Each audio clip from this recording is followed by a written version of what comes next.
Hello and welcome to episode 3 of Sweat Like a Mother. I'm your host, Brooke Benton, and today I have a spicy power walk prepared for us. What I mean by spicy is that we're going to sustain a steady cadence just like we have in episodes 1 and 2, around 4 miles an hour for the majority of this workout. But when we get to minute number 13, I'm going to feel this spice, this chili pepper, this salsa come over me, and I can't help it. I'm going to have to ask you to raise your cadence. We're going to be walking at just over 4.5 miles an hour. That may still be a fast power walk, mother on a mission pace for you, or you may have to transition to a light jog. In any case, it is going to last 5.5 minutes. When that period's over, feel free to pause the podcast, drink yourself some water, take a break, and resume once you feel recovered. For now, go ahead and grab all the children you're bringing along with you, bring them in the jogging stroller, grab lots of snacks, throw it their way, get yourself a tall glass of cold water out of the fridge, lace up your walking sneakers, and let's get going. Feel the beat of the music here and walk to it. Right, left, right, left. As you walk, your shoulders are back, your head's high, abdominals engaged, holding your torso up straight. You lift your knee and take one step, rolling heel to toe. Then you push off of your big toe to lift the knee back up and take another step. If you have the luxury, the splendor of taking this walk on your own today, you're pumping the arms right by your sides, so not bringing your hands in towards your boobies, but keeping them parallel to your rib cage as you walk. But if you bring the kids along, well, you're making it harder on yourself, but think of it this way. Your glutes are getting an extra challenge, your hammies are working a little harder, so those kids are making your workout a little bit tougher. Thank you, kids. You'll be resting your hands on the stroller handle as you push Noah's Ark along. It feels like Noah's Ark when you're pushing a big old boat of a stroller. It feels like every animal known to man is in that stroller right now, heavy. You can imagine they're going to be just a real joy to be pushing here in 11 minutes when we hit that higher pace. That's when things are going to get real around here. Real. We'll be walking over 4.5 miles an hour. I call that a mother on a mission pace. You know what I'm talking about. When you're angry or you're determined, you pick it up, you giddy up as a mother on a mission. Let's talk about something else real. Let's talk about your real why. Why are you doing this right now? Why are you exercising along with me? I've given you information. In episode 2, we kind of went on about how this is your sacred 20 minutes that you can let the pots and pans sit. You can let your job go. You can let all these other obligations, all these other burners that seem to be running on high flame, dial them down to turn up your personal well-being, your emotional well-being, your social well-being. It's me and you. Your physical well-being, and all of that's very important. But have you done exercise programs in the past that were like, I love this, no, I'm over it. Maybe that was you with Peloton. Maybe that was you with CrossFit. I really hope it's not you with Sweat Like a Mother. But the thing is, it's not the program that makes you stick with something. It's not the program. It is your values. Everything we talk about in today's episode is going to be about values. When you're living in this beautiful state where your actions align with your values, life feels good. It feels right. It may not be easy. Sometimes those things you have to do in order to align with your values are hard things. What we're doing right now, walking at 4.0 miles an hour, that's our pace right now, that is hard. And it's so gratifying. It's so worth it. I believe that one of your values is taking care of the body that you live in. And when you don't do that, so when you allow days or maybe weeks, possibly even months to go by without moving your body, you are denying that value, and it feels terrible to be at odds with yourself that way. So committing to a program and sticking with it has less to do with fitting into your skinny jeans. Skinny jeans aren't even in style anymore. Than it has to do with taking care of this body that you get to live in and that you value taking care of. By exercising, you are setting one domino up straight. You are taking care of your body. You're aligning yourself with a value, and moving daily will beget other healthy habits. It makes you want to do more things that are good for your body. For instance, if you start exercising regularly, and it may just be 20 minutes every other day with me, and then eventually becomes 20 minutes every day, you'll start wanting to set other dominoes up straight. Maybe you start making your bed in the morning because it's a gift to your future self, and you know that is taking care of yourself to be able to get into a nicely made bed at night that doesn't look like a cat fight broke out on the bed that you're going to have to sleep in, that you're not going to sleep well in because the covers are all crinkled and messy. You're going to sleep peacefully. You took care of yourself. You honored your body by that gift you did early in the morning when you got out of bed, taking 2 minutes to make up the bed for your future self. Maybe exercising encourages you to start doing that. And maybe, because you're starting to set dominoes up straight, you stop eating the kids' food. Their processed mac and cheese, I get it. Sometimes you give them the blue box mac and cheese because you can't get them to eat a thing. And I know other mothers say if they're hungry enough, they'll eat. Not my kids. Sometimes it's going to take that blue box macaroni and cheese, or they're going to go to bed hungry, and I don't want that to happen. That doesn't mean that I need to be doing it just because it's the lowest hanging fruit. It's the easiest thing to put in my mouth because I'm honoring my body and I'm aligning with values. I will feed them what it takes, but I will home cook food from the earth for myself. Okay, let's take down the pace a little bit. We're going to be going faster here in about 6 minutes. So for now, let's take it a little bit slower. We were walking at 133 steps per minute. We're taking it down to 128 right here. You'll nominally notice any difference, but it's a little bit slower. I'll take it. Little calm before the storm, if you will.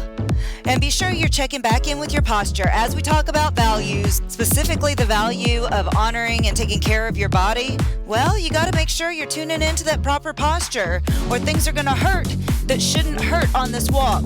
So, shoulders are back, abdominals high, head high, and big strides, striking heel to toe, then rolling off and pushing off from your big toe to lift the knee and take another step forward. So we've talked about how exercise honors your body and honors that value of taking care of it.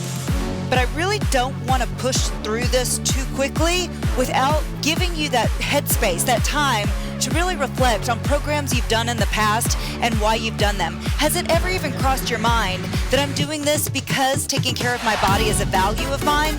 Or has it always been about the number on the scale? Or some event coming up that you want to look fly for? Has it ever been, this aligns with my values, and that endorphin rush I get post-exercise makes my body feel great, and taking care of my body is what I value, so it all comes together in this beautiful celebration because I did the thing. Or did you just really think that your Peloton instructor was that great? Or I'm that great? Don't hold me up to that bar. I cannot reach it. If you love somebody that much, you can fall out of love with them that quickly too. You know it. That big old love fest, the first date, can be fantastic, but those flames aren't going to burn forever. Don't make it about me or your Pele instructor or your CrossFit guru or any other leader. Make this about you and that value, and that's how you get your commitment to exercise to stick. Other commitment: eating right, eating healthy, eating predominantly food from the earth, lean protein, plenty of water. Not because you're going to lose weight with it, you probably will, but because that's honoring your body and it makes you feel good. It gives you energy. You're not sluggish from eating too much sugar and processed junk. Making your bed in the morning is a gift to your future self, and that is like giving yourself a pat on the back or a hug by crawling into a nicely made bed at night. Let's talk about alcohol. I know I brought it up in our previous podcast, but I got to repeat it again. I choose not to drink alcohol, not because I dislike the taste of it. In fact, I used to very much like the taste of a cold glass of Chardonnay. I choose not to drink alcohol because health and wellness are a huge value of mine. And when I drink alcohol, I feel like a fraud. I feel like I believe so much in taking care of this temple, this body that I'm gifted. And when I don't do that, I feel at odds with a core value, and that feels terrible. So it didn't happen overnight, but eventually I realized that what I thought was making me feel amazing, numbed out to the world, relaxed, was actually like a Mike Tyson knockout to a value that I hold very deeply.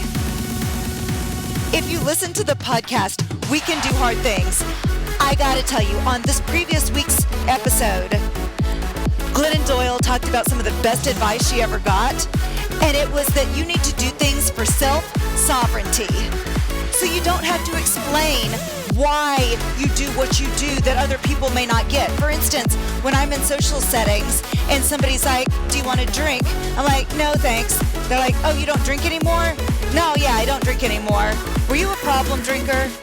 Well, alcohol was a problem for me, but I didn't have a quote-unquote spectrum problem, alcoholism, alcoholic, anything you want to put in that box. My problem with alcohol was that it was misaligned with my value, so that has nothing to do with you. Your choices, your values, no shade. But for my self-sovereignty, for being true to myself and true to my values, thanks, but hard pass. Hard pass. And that is for the good of the realm. Say it with me. Say it out loud. For the good of the realm. That means for everybody's benefit. I make the decision to fill in the blank because it aligns with my values. When I feel aligned with my values, I'm a happier person. I'm a better mother. I'm a better friend. So for the good of the realm, no thanks, hard pass on the alcohol.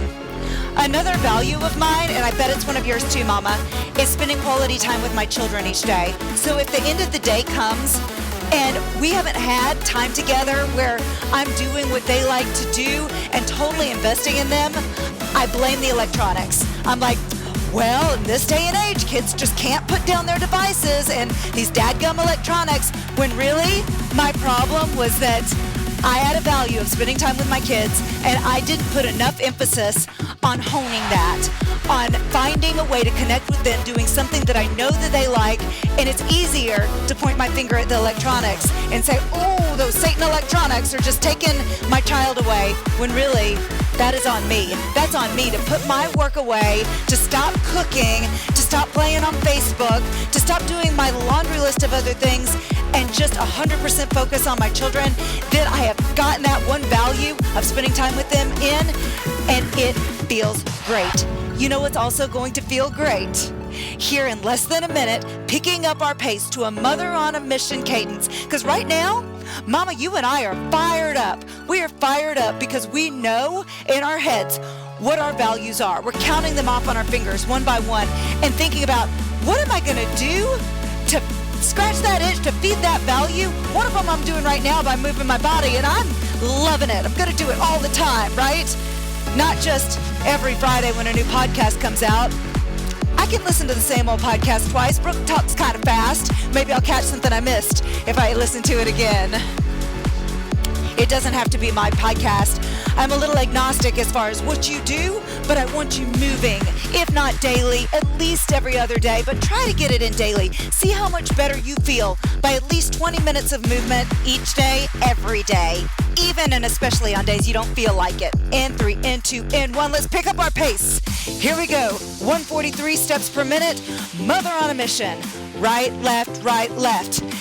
If you have the luxury of walking without a stroller right now, you are seriously pumping the arms. Notice that the bigger you move your arms, the bigger step you naturally take at your hip. They work together. If you have that stroller, oh, bless your heart. That stroller's feeling mega heavy right now. Stay with me. We still have over 5 minutes left right here with our Mother on a Mission pace.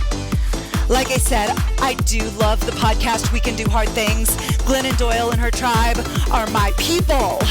I feel like everything she says, I'm like, that's me too. That's so me. I think you would too. You guys got to listen to the podcast. I won't always plug other people's podcasts, but that's a good one. And you're going to need more than my one podcast a week to get your 20 minutes in every day. But the name of that podcast is We Can Do Hard Things. And Mama, we can do hard things. We are doing hard things right now. And we're not worse for wear. We're better for wear. We are better for the hard thing, not in spite of it.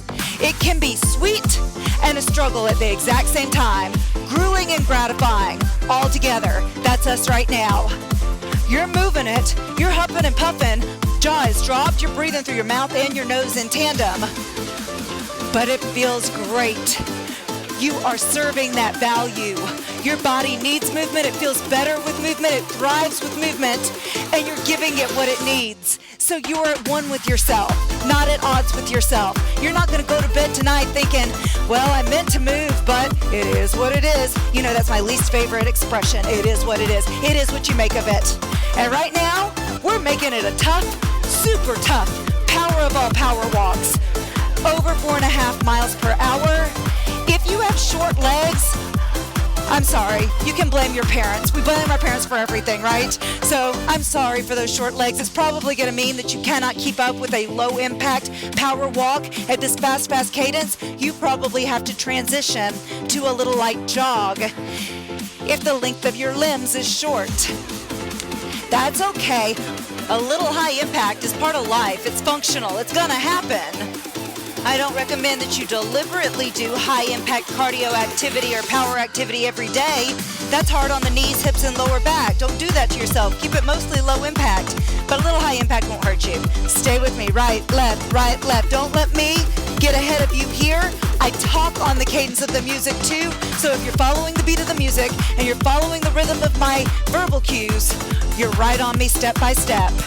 Right, left, right, left. One of the adaptations to exercise is that it takes harder effort to get your heart rate up. So as we get more and more fit, we've got to up the ante on what it takes to deliver a quality cardio workout.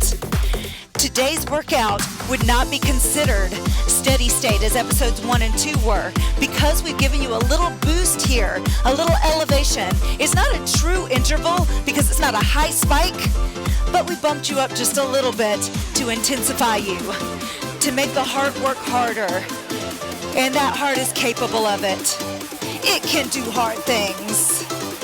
That heart has to pump more blood each systole because of the higher workload here. Right, left, right, left. Keep it pumping. It's so important that we extra check in with our form, because when we get tired is when the form starts going wonky. It's not when we're fresh, when we're just getting started and we all look like we belong in a workout DVD. It's when you're tired and you don't want to play anymore that you just kind of limp through whatever it takes. If you need to pause this at any time, pause it, check yourself before you wreck yourself, then join us again. Right on the beat of the music with your shoulders back, your head high, long through the abdominals, pumping the arms, or resting the hands on the stroller without slugging your body weight onto the stroller. I know that trick. I feel like I invented that trick. When things get hard and I've got weight in the stroller, I just kind of catapult my body on top of it. No sir, no ma'am, that's not what we're doing right now. Standing up straight, right, left, right, left. You are working hard right now. Your children are witnessing it. And so this could impact them for the long term, because they see that you're willing to do the hard work. You're willing to do hard things, and that inspires them to want to do hard things. It feels good to do hard things. It really does make a difference. When you commit to bettering yourself, you're aligning yourself with one of your values, but it also makes other people say, that is working for her. Bet it would work for me too. That's how we change the world. It's not by expensive gym memberships. It is simply by moving your body. And you can do that anywhere, anytime, rain or shine. That's right, you could do this in the rain. Right, left, stick with it. We're getting close to the finish of this high interval. Very, very close. In 4, in 3, in 2, and slow it down. Nice, all the way down to 128 beats per minute. That's 128 steps per minute. It's like I tell my children, Mama's gonna make it all okay. I'm gonna make it all okay for you right now. We only have 2 more minutes of a walkie walk and a talkie talk together, and you'll be done with your workout of the day. I'm so proud of you for going out there on a limb, going beyond your comfort zone, because nothing cool ever happened in your comfort zone. You went where it was dodgy, and you're like, I don't even know if I can sustain this pace for 5.5 minutes, but you did. You did the thing. After this podcast, keep reflecting on what we've talked about today. What are your values? And what are you doing to take the action to align yourself with serving those values? I promise you, it's going to seem like your life lit up like a Christmas tree when you align your actions with your values. In next week's podcast, we're going to talk about the magic of making habits stick. If you've committed to exercise over and over and over over again, yet you keep falling off the bandwagon. I will teach you how you can make those habits stick. The first is recognizing that it is a value of mine. It's not just an arbitrary goal or something superficial. It is a deeply ingrained, rooted value that lives within inside of you, and you're serving it by moving your body. Now, how do we make it happen on a regular? That's what we'll talk about on our next episode, number 4 of Sweat Like a Mother. We're wrapping up your workout in 30 seconds. I want you to pull back out that water bottle that you brought with you at the beginning of the workout. If you haven't taken a swig yet, please take a big old gulp right now and continue to drink water after the workout's over. You lose hydration not only through sweat, but also through your breath. You're going to need to replenish with some water. If your kids are in the stroller, lift a hand up and give them a high five. Good job, children. Good job, mama. I will see you next week on Sweat Like a Mother.